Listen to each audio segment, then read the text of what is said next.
이 시간 함께 읽으실 하나님의 말씀은 고린도전서 10장 23절에서 33절까지 말씀입니다. 고린도전서 10장 23절에서 33절까지 말씀, 제가 가진 성경 신약성경 274페이지입니다.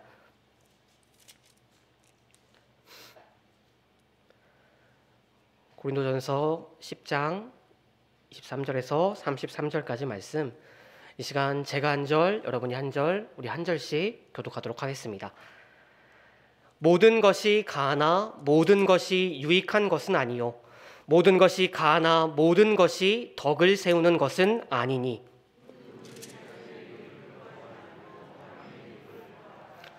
무릇 시장에서 파는 것은 양심을 위하여 묻지 말고 먹으라. 불신자 중 누가 너희를 칭할 때에 너희가 가고자 하거든 너희 앞에 차려놓은 것은 무엇이든지 양심을 위하여 묻지 말고 먹으라.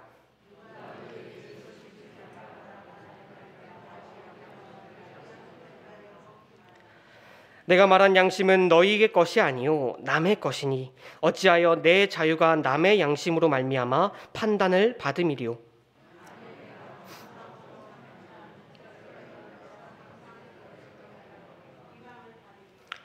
그런즉 너희가 먹든지 마시든지 무엇을 하든지 다 하나님의 영광을 위하여 하라.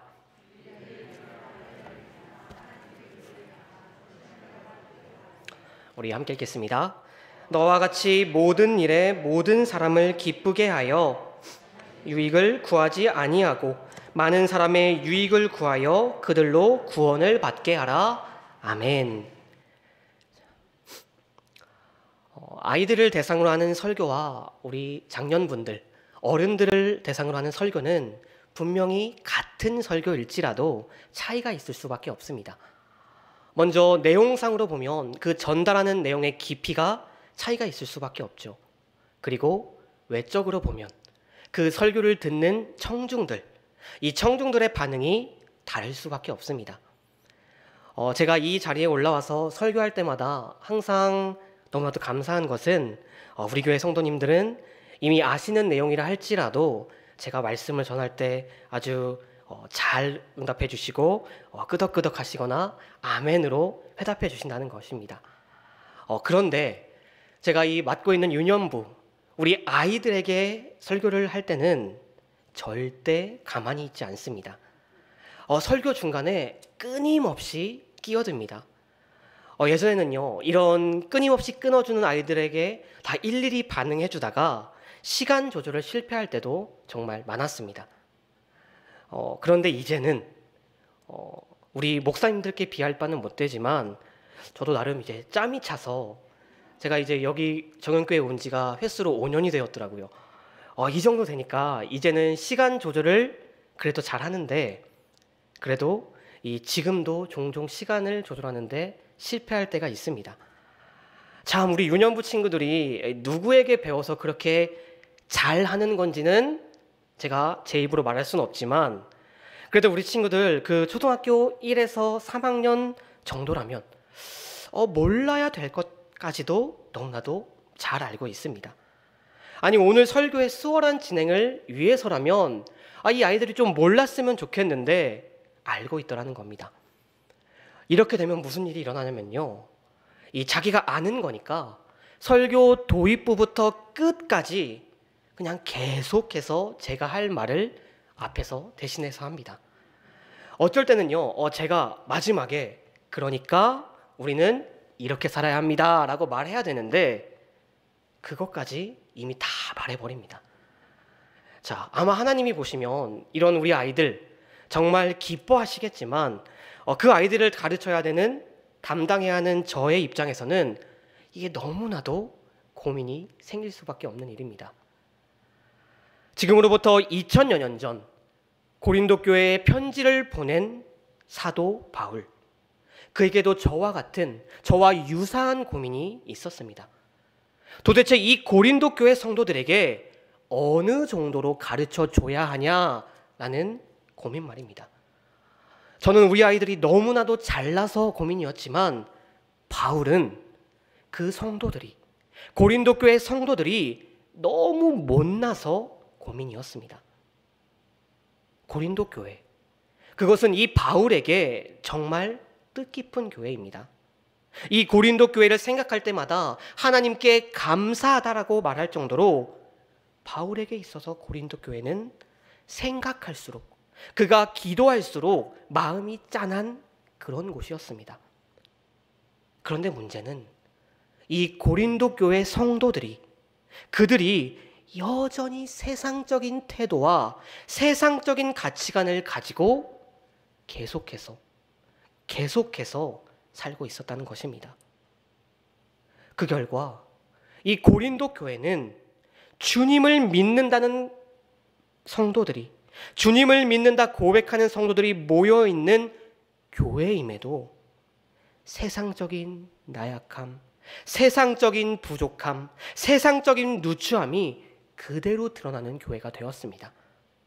심지어 세상보다 더 심한 음란과 부도덕함이 그대로 세상에 노출되어 세상 사람들에게 조롱거리가 될 정도였다는 것입니다. 이런 상황 속에서 바울은 그들에게 편지를 씁니다. 그들을 훈계하고 그들을 변화시키고자 이 편지를 쓴 것입니다. 그 중에서도 고린도전서 10장, 이 10장은 우상 숭배와 관련된 바울의 가르침이 담겨 있는 부분입니다. 특별히 오늘 본문은 우상에 드려진 제사 음식, 그 음식을 먹어도 되는지 아니면 먹어서는 안 되는지에 대한 바울의 가르침입니다. 우리는 이 본문을 통해서 1차적으로는 우리 성도가 이 제사 음식을 먹어도 되는지 아니면 먹어서는 안 되는지에 대한 그 가르침을 발견할 수 있습니다. 그리고 우리는 이 말씀을 통해 그리스도인이 가져야 할 태도와 가치관을 발견해낼 수 있습니다. 단순히 이 제사 음식 문제, 이 문제에서만 가져야 할 태도와 가치관이 아니라 하나님의 기쁨을 위해 계획된 사람들, 바로 저와 여러분들이 하나님을 기쁘시게 하기 위해 언제 어디서나 무엇을 하든지 가져야 할 그 태도와 가치관을 말입니다. 오늘 이 시간에는 바로 우리 그리스도인들이 주님의 기쁨이 되기 위해 가져야만 하는 이 태도와 가치관에 대해 함께 나누어 보고자 합니다.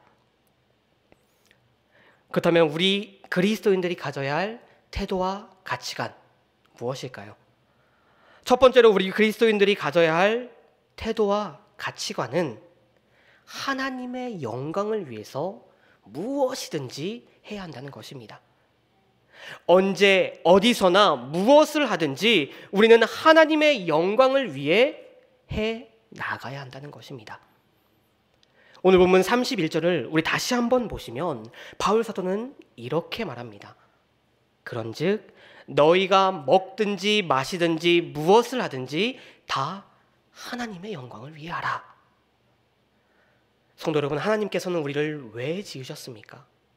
하나님께서는 우리 안에서, 우리를 통해서 영광을 받으시고자 우리를 지으셨습니다. 이사야 43장 7절 말씀입니다. 내 이름으로 불려지는 모든 자, 곧 내가 내 영광을 위하여 창조한 자를 오게 하라. 그를 내가 지었고 그를 내가 만들었느니라.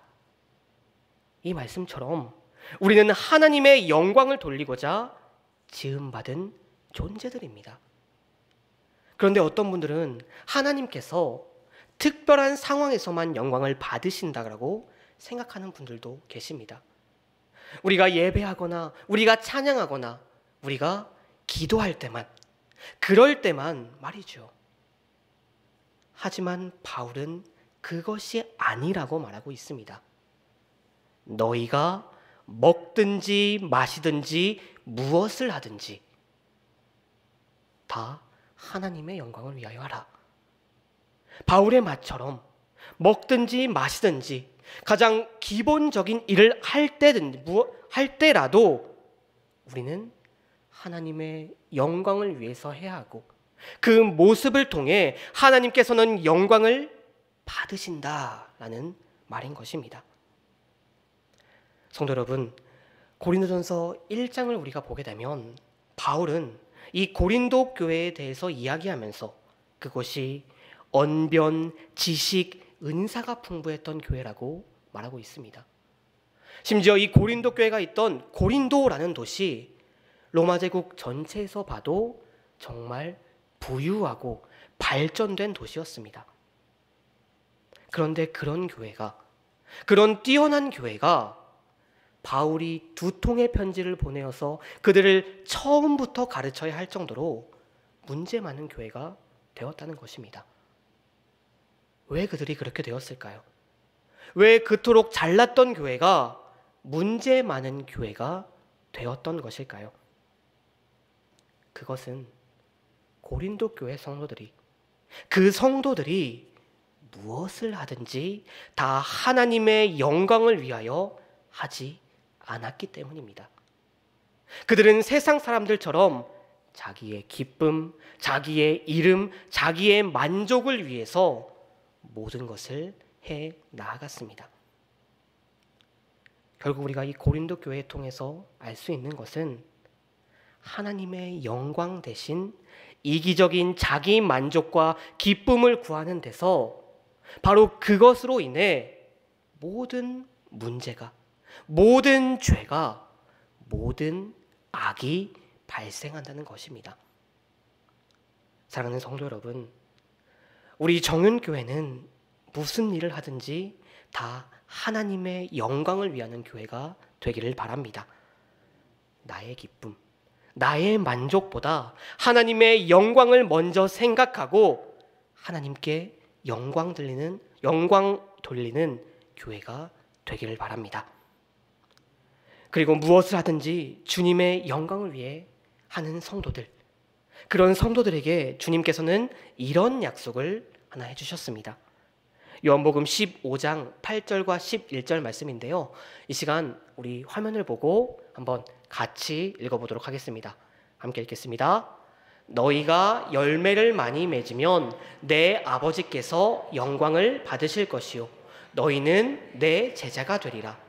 너희가 이것을 너희에게 이름은 내 기쁨이 너희 안에 있어 너희 기쁨을 충만하게 하려 함이라. 아멘. 예수님의 약속은 무엇입니까?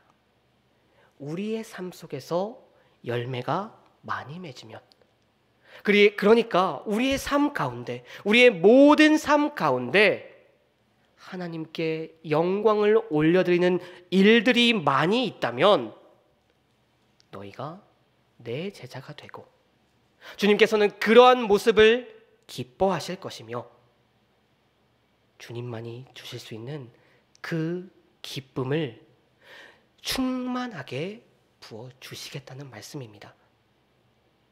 우리가 하나님을 영광스럽게 한다면 주님만이 주실 수 있는 기쁨이 우리 안에 있어 우리가 충만한 기쁨을 누릴 수 있을 것이라고 주님께서는 우리에게 약속하여 주셨습니다.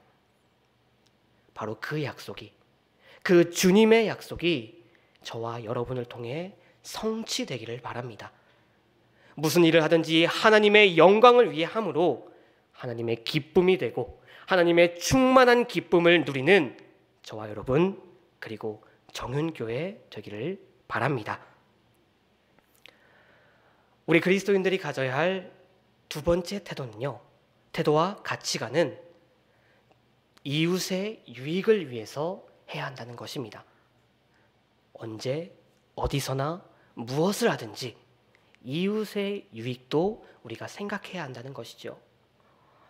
앞서 말씀드렸다시피 오늘 우리가 함께 읽은 이 본문은 이 제사 음식을 먹어도 되는지 안 되는지에 대한 바울의 가르침입니다. 바울은 이 문제의 결론을 이렇게 내리고 있습니다. 오늘 본문 23절과 24절입니다.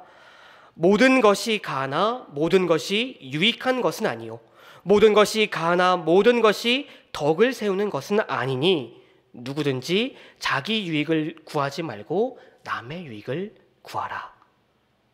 바울이 무엇이라고 말하고 있습니까? 모든 것이 가하다. 우상에게 바쳐진 그것들, 우리 그리스도인들이 먹어도 아무 문제가 없다는 것입니다. 왜냐하면 그리스도 안에서 자유를 얻은 성도들에게 그 재물이라고 할지라도 다 하나님께서 만든 것이며, 그 우상에게 드려졌다고 할지라도 그 우상은 존재하지도 않는 헛된 것이기 때문이죠. 그런데 바울은 뒤에 이어서 우리가 그 재물 음식을 먹지 말아야 할 때도 이야기하고 있습니다. 28절입니다. 누가 너희에게 이것이 재물이라고 말하거든 알게 한 자와 그 양심을 위하여 먹지 말라. 누가 먹고 있는데 또 먹으려고 하는데 그것이 재물인데 왜 먹으세요? 라고 말하면 먹지 말라는 것입니다. 우리나라도 전통적으로 제사를 드리죠. 특히 곧 있으면 있는 설날에는 전통적으로 이 차례라고 해서 조상들에게 제사를 지냅니다. 그렇게 이 제사가 끝낸 다음에 다 같이 모여서 이 제사 음식을 나눠 먹는 것이 당연한 것이라고 합니다. 자, 그 제사 음식을 나눠 먹는 자리에 지금 여러분들이 앉아 계신다고 한번 상상해 보겠습니다. 말씀드렸다시피 이 제사 음식, 우리에게 아무런 거리낌이 없기 때문에, 그러니까 먹으려고 하는데 친척 중에 한 사람이 갑자기 이거 제사 음식인데 교회 다니는데 먹어? 라고 말했다면 지금 이 친척이 하는 말이 무슨 뜻으로, 무슨 의도로 지금 그렇게 말하는 것이겠습니까? 저는 한 번도 안 먹어봐서 모르겠는데 들은 바에 따르면 이 제사 음식이 그렇게도 맛있다는데 혼자 다 먹으려고 그런 말 하는 것은 아니겠죠. 그 말을 한 사람이 불신자이건 아니면 믿음이 너무나도 약한 초신자이건 간에 그 사람의 의도는, 그 사람이 지금 말하고 있는 의도는 그것이 이상하다는 것입니다. 기독교인이 그걸 먹는 건 그 사람의 입장에서는 조금 이상하다는 것이죠. 바로 그럴 때 아직 신앙이 너무나도 약하거나 신앙이 없는 사람이 그것을 통해 뭔가 이상함을 느끼고 거리끼는 사람이 있을 때 바울은 그 사람을 위해 먹지 말라는 것입니다. 나의 신앙적인 자유를 통해서 다른 사람이 불편함을 느낀다면 그 자유, 우리가 과감하게 포기할 수도 있어야 한다는 것입니다. 왜냐하면 바울이 33절에서 말하고 있듯이 나와 같이 모든 일에 모든 사람을 기쁘게 하여 자신의 유익을 구하지 아니하고 많은 사람의 유익을 구하여 그들로 구원을 받게 하라 라고 말하고 있듯이 그 사람들로 구원을 받게 하기 위해 우리는 나의 유익보다 이웃의 유익을 먼저 생각할 수 있어야 한다는 것입니다. 그렇기에 우리는 우리의 삶을 다른 사람들을 위해 내려놓을 수도 있어야 한다는 것입니다. 그렇기에 우리는 우리가 온전하게 타당하다고 생각하는 것이라고 할지라도 그 사람을 위해, 그 이웃을 위해 포기할 수도 있어야 한다는 것입니다. 사랑하는 성도 여러분, 주님께서 우리를 다른 사람들보다 먼저 만나 주신 것은, 세상 사람들보다 우리를 먼저 자녀 삼아 주신 것은 우리를 통해 다른 사람들이 예수님께 나아가는 길을 좀 더 쉽게 만들기 위함이십니다. 주님께서 우리를 먼저 택하여 주신 것은 우리를 이 땅의 구원의 통로로 사용하시기 위함입니다. 그러므로 우리는 이 세상에서 세상 사람들보다 더 좋은 사람이 되어야 합니다.